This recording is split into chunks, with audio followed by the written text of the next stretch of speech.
Welcome to Samba Samba. Enjoy the video. You start by separating 3 large eggs while they are cold, then let the whites sit until they reach room temperature for 20 to 30 minutes because warmer whites whip faster.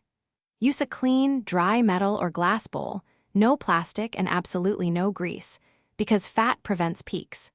Begin whipping on medium speed to break up the structure, then increase speed once foam forms. Keep 1/2 cups sugar and 1 teaspoon vanilla on hand to add gradually as the meringue gains body.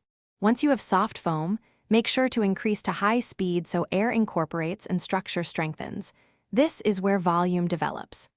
Slowly stream in 1/2 cup sugar over 2 to 3 minutes while whipping. Adding it too fast deflates the mix. After the sugar is dissolved, fold in 1 teaspoon vanilla and continue beating until the meringue is glossy and forms stiff peaks. You can check by rubbing a bit between finger and thumb. No gritty sugar should remain before moving to baking.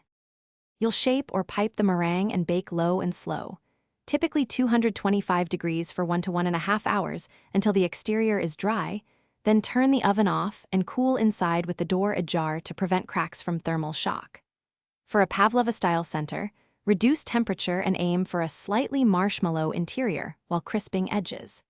If the meringue weeps or collapses, make sure you beat to firmer peaks and dry it longer. Too much humidity or underbeating causes failure.